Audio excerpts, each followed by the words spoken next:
Hello, welcome to another episode of the Horror Vision Horror Podcast. My name is Sean. And I'm Missy.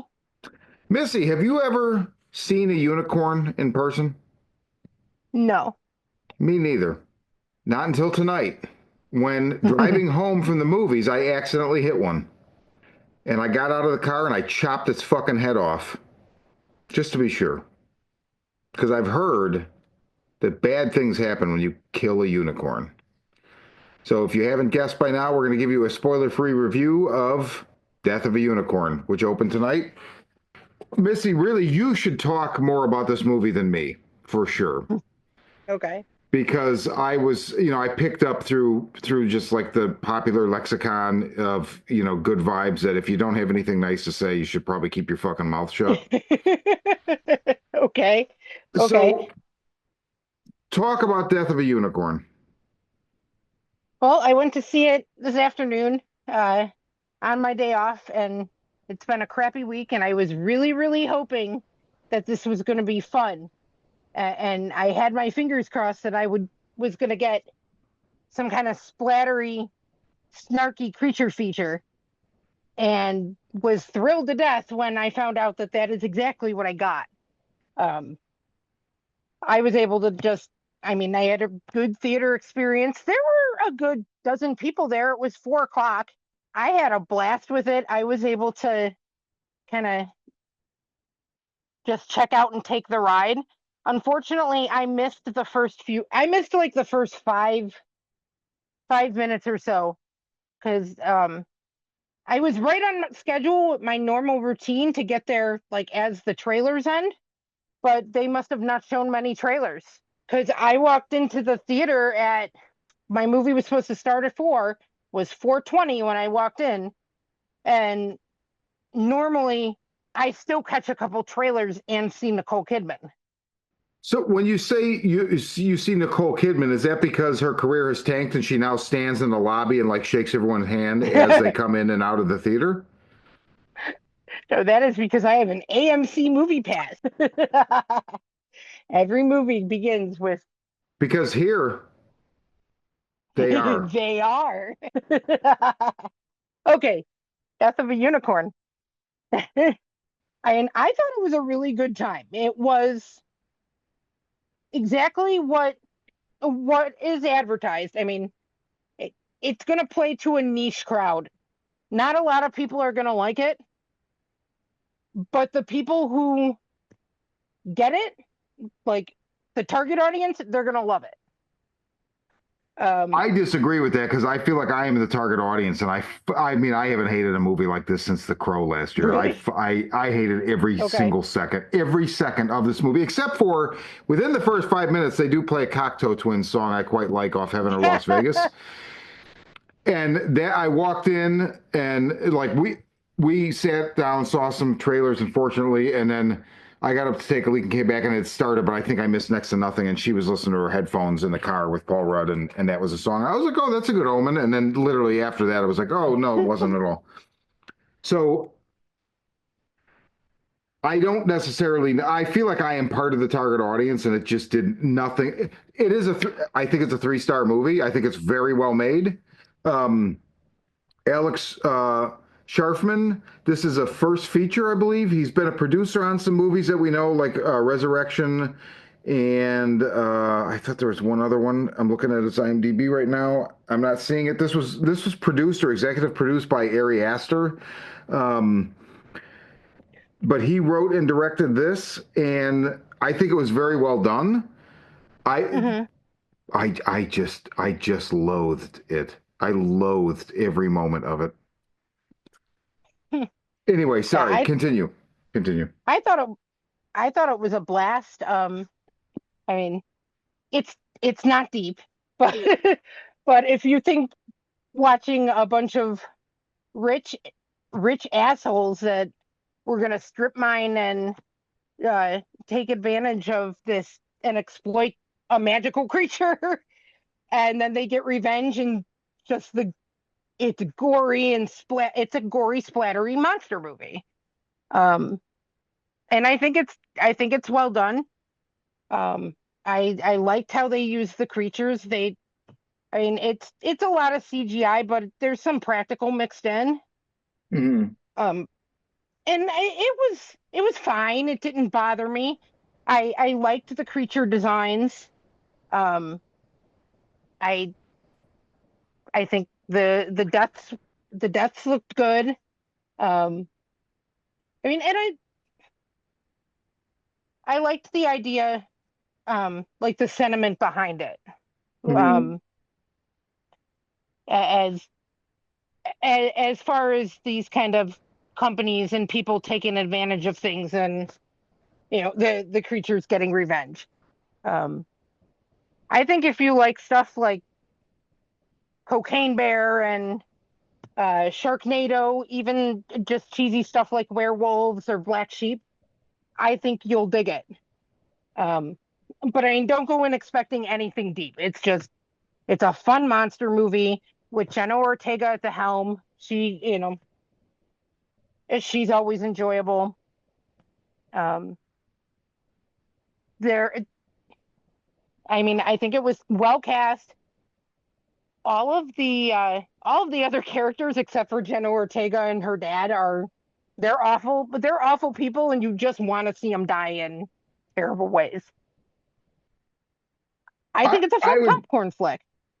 I would say Paul Rudd, her father. I hated. I mean, one of my major problems. I mean, I had many major problems, but I I thought it was wrong to write him. He was irredeemable. I just thought he was a complete piece of shit. Just like the only person. So Jenny Ortega was, like the altruistic character, but I don't know. I She did nothing for me in this movie, and I think maybe my mileage has very like well has kind of taxed with her a little bit lately, that's just me, right? The only character I liked in this movie was I forget the actor's name, but people will know him. If it's Anthony Kerrigan. He's NoHo Is it? Hank in Bill Hader's Barry. It's the The Griff character, right? Yes, but he's Yeah, underused. He's he is totally underused. underused, which drove me nuts because I was trying to hang my hat on him. And I'm like, Hmm. oh, guys, you're just not giving me anything here. And this reminds me of that phenomena I first noticed with the first VHS movie, which I go back and forth on how much I like that movie and how much I dislike it. Okay, I hate the VHS movies. When every fucking character in your movie is a terrible piece of shit and I got nobody to root for, and the whole point of the movie is, yeah, but wait, you'll get to see them die. And then you withhold the deaths for like three-fourths of the fucking movie. And so when they actually come, I'm just like, too late. I just but Paul Rudd was the big. He could have, if he had been a redeemable character, if he had just not been written the way he was, I think this Hmm. movie might have worked for me. But I hated Okay. him maybe more than, I can't say more than anybody else, but I just hated him as much. And I just felt like that was a weakness of the movie. That's the one thing where I'm like, Okay. why did you do it this way? Oh, I and can I can see that. And there's like a moment near the end where like there's an explanation as to why he is how he is. And I was like, uh that is fucking bullshit and does not work. And then there's some spoiler shit that I won't say yet that I was just like, really? Really? Oh, okay. So the ship has sailed because fuck you for not even giving me that. And it's just like they do these little like homages to aliens, and I was like, fuck you for doing that. It was so fucking stupid and just really pissed me off. And I could picture the writing room where they were like, oh, what if we did this thing like aliens? It'd be awesome because it's like unicorns. And it seems like I'm sure to them it seemed like a great idea. But I think by that point, I was just so far beyond accepting anything they were offering me. I was like, I thought it was fuck you. funny. Like I caught it, and I just thought it was funny. Oh, God. I, I mean, man, I got to tell you, and my letterbox will be totally confusing because I'm going to give it 3 stars because it was well made, but I'm going to specify I fucking hate this movie. Like, Oh, I mean, very few movies reach this level of hatred with me. sometimes this is how I felt when when we saw Nosferatu. And I think I started my review with something to the effect of this is an extremely well made movie that I just did not particularly enjoy. Well, so, but there's a difference too. Like, did you not enjoy it? Or, like, I actively hated everything Well, in this movie, like, actively hated it. I can't stress that enough because I was sitting there thinking about the difference between not liking something and hating it. And this is definitely hate. okay. I see. I thought it was fun and goofy and splattery, and it was kind of just what I wanted.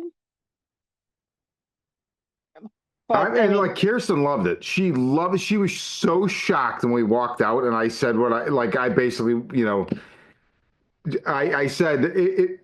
I said that, but like basically, like, well, it's very like I don't know the last time I've hated a movie this much. She's like, really? Are you kidding? I'm like, no, I hated this. And she was like, I can't believe that. She's like, I loved it. I'm like, good. I'm glad one of us got something out of it other than like, soul cancer from hate. see, I loved it too, but I knew it was a 50-50 toss up. You were either going to love it like I did, or you were going to despise it. I think your line is I think you have a weird line with camp. No, it's not the camp. It's the characters. They Okay. are so unlikable, and also like because of this, like the son. I forget the character's name. Oh, he's Um, awful. Shep. Shepherd, Sheppy. Hmm. Um, there's all these jokes with him snorting or smoking or like the unicorn stuff, and Hmm. you could see them like I could see where the punchlines were falling, and I was just like it's just not fun. I'm just it's just not funny. Like oh they, yeah, I mean Okay. I mean, I I have could had that issue with movies where if everyone is unlikable, I really like the Jenna Ortega character. To okay, me, I mean, um, Ridley, her yeah, and I liked Griff too, and I agree that he was underused. Um, so underused. I mean, her dad, the Paul Rudd character, bugged me, but he kind of redeemed himself at the end. I don't know. I felt like it was her story, and I just like, you know, it was something else. I haven't seen a movie with unicorns in this fashion. I liked it. It's definitely a very novel idea for sure, and Right. Like it runs a standard monster movie formula, but it felt fresh. It was something else. And I mean, really, I just wanted to see vicious, snarling unicorns kill, rich asshats in gory ways. So I mean, I got what I wanted. dude, that's funny because I know I had seen the trailer for this at some point once, like at before something. I saw the trailer once at the theater, and I had I never remembered nothing about. So I was when you were like, I think it's a creature feature. I was like, I hope so because I literally don't know what this is. Okay, yeah, I only knew about it a couple days ago. Peter, uh, he asked me if I had heard of this, and I said no. He's like, "Oh, this sounds like your wheelhouse," and he showed me a trailer, Hmm. and I'm like, "Oh, that does look pretty cool." And I was happy when you told me you were going to see this because I was thinking that I wanted to, but then when I looked on the AMC site, it just listed it as a comedy, so I was a little skittish about it. Hmm. Um, but I mean, it's not a straight up comedy. It's definitely a horror comedy monster movie. But the fact that AMC just listed it as comedy, I don't usually like comedy. Right. Right. So I'm like, oh, maybe this isn't what I think it is. The trailer makes it look like it's a monster movie with killer unicorns. That's what I want. That's what it is. And I mean, we haven't given you any spoilers, but you can't really spoil it. Like this is No, either this sounds it's very straightforward. Either it sounds fun, or it doesn't. it's funny because like I hear you say that, and I nod and say I think to myself, you're right. But the concept is straightforward. I just think personally, like the execution for me, Okay. because I actually like I'm looking at what else the cinematographer did, and I'm Mm-hmm. seeing movies that I like and movies that I absolutely loathe. I think everything about this, I mean, it just there can be something that's good, and I can be like, it's very good, but it just rubs me the wrong way for whatever reason. It's a personal thing, Mm-hmm. and it's not meant as a commentary on that creator's craft or whatever. So I just want to staunchly adhere to that kind of maxim. As I say, I just think the stars aligned and everything about this movie was something that was not going to work for me because there was literally, other than that Cocteau Twins and NoHo Hank, who's underused, there was just nothing that didn't actively make me want to get up and walk out of the theater. Damn. Okay. Yeah, but whatever. I mean, uh, it's gonna happen from time to time, I mean, I Right. I walk into everything wanting to like stuff, so it is Same. always. I also get very animated and express my displeasure very vibrantly because I want to like stuff. So for me not to like something this much, I feel like it puts me off. It makes me like, why? Like I want to like Well, you. it Why are happens. you doing this to me? It's I was so excited that we got two werewolf movies within like a month of each other, and I loved werewolves. I hated the Wolfman. We didn't even cover it because I I didn't go hated see it it because and I you was didn't pretty sure I go. was not going to like it. And when I heard you say you didn't like it, I was like, good. I'm because whatever came up that week, I didn't go, and I was like, cool, because it didn't look good. The, werewolves are my thing. If it's new, I have to check it out. I have to know. I would definitely say I would tell everybody, do not listen to me. Decide for yourself. Go see the movie. I think more people will like it than will feel like I felt about it. So I don't want to tell anybody not to go see it. Like I said, it'll be a 3-star review for me, but in on Letterbox, no heart, and I will put in how much I dislike it in the text, but it's still a 3-star movie, and I realize that like this is me, right? This it's not the movie. It's not like it was some totally shit like that Crow movie. Well, I think both Crow or all Crow movies are fucking garbage. um like to me that was garbage. This is not garbage at all. Like it's very well made.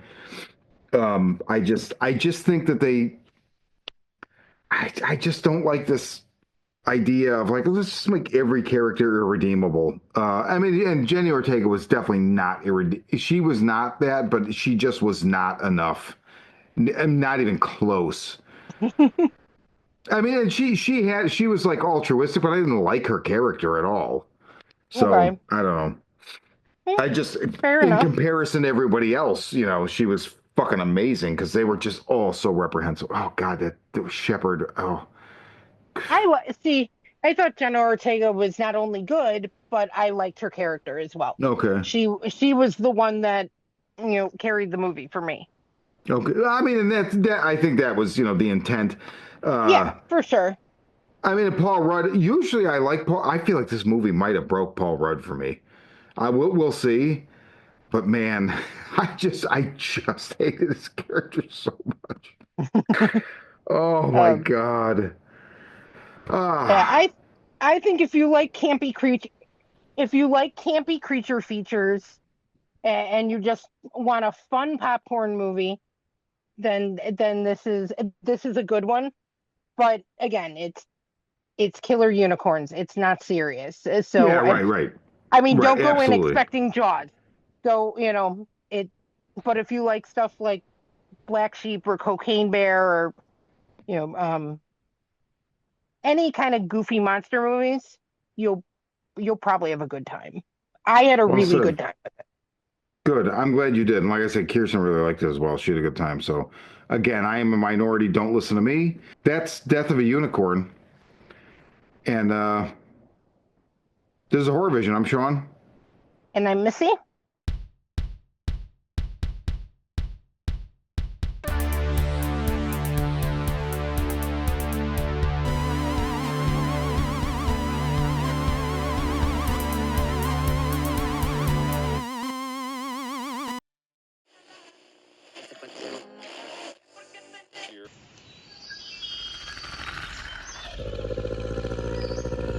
Hapless teenagers beset by demons in the woods.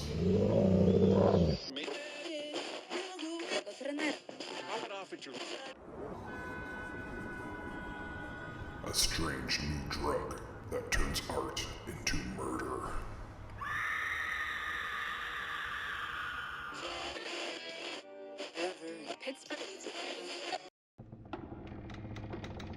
A can't beat a deal on a new house with a horrifying past.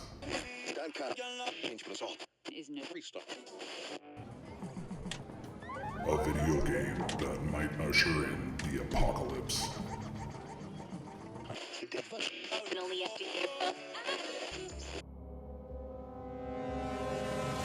From the demented mind of Sean C. Baker, author of a collection of desires, Shadow Play, and Murder Virus, comes Volume 4, collecting Baker's no sleep work along with several never-before published short stories. This 99-cent volume also includes the opening chapter of the author's forthcoming teenage giallo novel, Black Gloves and Broken Hearts, due out later this year.